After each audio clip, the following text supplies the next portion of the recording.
Como primera medida para abordar el tema del seminario relativo al análisis de la Ley 5509,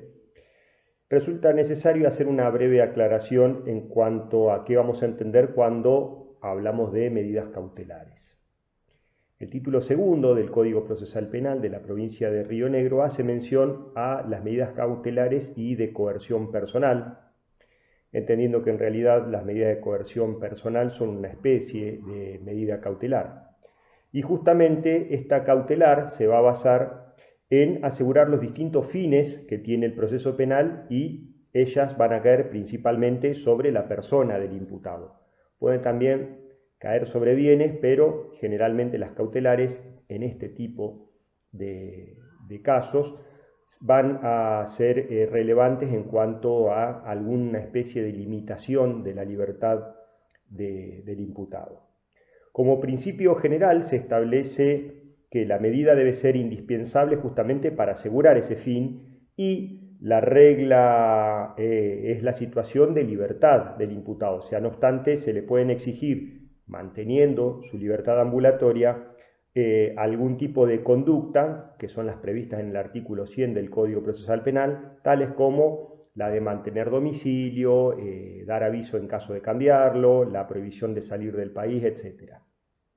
Entre estas también pueden encontrarse, por lo general, en los casos donde ya más específico pueda existir violencia de género, la prohibición de acercamiento hacia la víctima o hacia el domicilio de la víctima, la exclusión del hogar en el caso de que se trate de convivientes, o la prohibición de realizar actos hostiles de cualquier tipo, hostigamiento a través de telefónico, de redes sociales, a través de otras personas, etc. Ahora bien, sin perjuicio de que tales medidas, como dijimos, o que en tales medidas, como dijimos siempre, la regla es la libertad personal del imputado, puede darse el caso en que determinados durante el proceso, algunas circunstancias puntuales, pueda darse el caso de que sea procedente la prisión preventiva del imputado, y esto está arreglado en el artículo 109 del Código Procesal Penal. En su actual redacción, la norma citada prevé la prisión preventiva para el caso de que se den tres requisitos. Esto es, que existan peligros procesales. El segundo, que el monto de la pena o la existencia de antecedentes impidan que en caso de recaer condena la misma sea de ejecución condicional, o que existan elementos suficientes para determinar la responsabilidad del imputado. Obviamente esto, un análisis prima facie, porque no estamos hablando de una etapa en la cual se produjo la prueba a través del juicio, sino en una etapa anterior. Entonces, ¿qué vamos a estar hablando? Por un lado, la existencia de peligros procesales, esto es, que el imputado se pueda sustraer del accionar de la justicia o bien que pueda entorpecer la investigación. En cuanto al segundo requisito, esto es, vamos a hablar siempre de una pena que en abstracto va a tener un mínimo mayor a los 3 años, o bien que la existencia de antecedentes penales computables van a impedir justamente la ejecución condicional de la pena. Y lo otro, como bien se aclaró, es que existan indicios suficientes para considerarlo responsable del delito que se le está imputando. A su vez, el artículo 110, también hablando de la prisión preventiva, establece que a pesar de no darse alguno de estos supuestos, o ninguno de estos supuestos, puede ordenarse la prisión preventiva en caso de haberse ordenado la rebeldía previa del imputado o que éste se hubiera fugado y fuera habido nuevamente. Acá hay una alusión puntual a que se ha determinado como condición de la rebeldía previa o de la fuga previa que el imputado pretende sustraerse del accionar de la justicia. La reforma sancionada por la Ley 5509,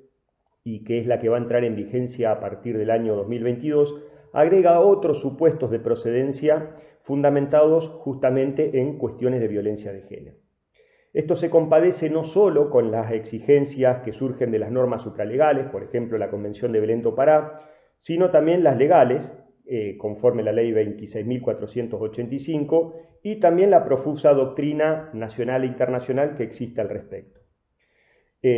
Haciendo alusión a esta última, se señala por caso que la interpretación del derecho, con perspectiva de género, exige la contextualización y la actuación conforme el principio pro persona, que se configura en este ámbito como un criterio hermenéutico que obliga a los órganos jurisdiccionales a adoptar interpretaciones jurídicas que garanticen la mayor protección de los derechos humanos, en especial de las víctimas. Justamente esas víctimas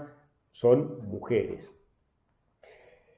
Esto exige que la actividad jurisdiccional, a los fines de la integración de la dimensión de género, se despliegue en 3 fases, siendo una de ellas la que nos incumbe en este tema, que es la tramitación del procedimiento a través de un nutrido conjunto de cláusulas de protección jurisdiccional efectivas tendientes a garantizar la tutela de las víctimas. Esto es lo que nos dice Gloria Poyatos en Juzgar con Perspectiva de Género, una metodología vinculante de justicia equitativa. Entonces, justamente hablando de esto último, de los mecanismos jurisdiccionales y de tal entendimiento, es que la Ley 5509 modifica los artículos 109 y 110 del Código Procesal Penal, agregando circunstancias que van a hacer posible la procedencia de la prisión preventiva, las cuales van a tener relación directa justamente con la violencia de género y, conforme se desprende de las sesiones legislativas, para evitar o prevenir escaladas de violencia contra la mujer. En líneas generales, entonces, lo que se va a buscar a través del encierro preventivo del imputado es no tornar ilusorios o ilusorias medidas protectivas que se han dictado con anterioridad justamente respecto de la mujer y a las cuales el imputado hizo caso omiso. Por ejemplo, si en los términos del artículo 100 del Código Procesal Penal, como habíamos visto, que no son privativos de la libertad, pero sí imponen algún tipo de restricción a la libertad ambulatoria, se impone al imputado, por ejemplo, la provisión de acercamiento a una mujer en razón de haber existido violencia de género previa, y el imputado o el hombre persiste en su incumplimiento, esto es, en violentar la prohibición de acercamiento, más allá de quedar incurso también en el delito de desobediencia a una orden judicial, también abre la puerta para que a partir de la reforma se pueda pedir también la prisión preventiva. También va a proceder en los casos en que la violencia se ejerza en forma continua, de manera que implique esto un entorpecimiento en la investigación, obviamente producto de haber causado temor en la víctima, que se va a ver influenciado su ánimo al momento de declarar cuando llegue el eventual juicio. Sin perjuicio de que estas situaciones puedan verse incluidas actualmente en el artículo 112 del Código Procesal Penal, lo cierto es que esta reforma aborda el tema en forma específica y justamente para los casos puntuales de violencia de género. Como principal característica para destacar es que en virtud de la mayoría de los delitos que se dan en el ámbito de género, obviamente si las escaladas de violencia continúan terminan siendo ya delitos mucho más graves, pero en lo general,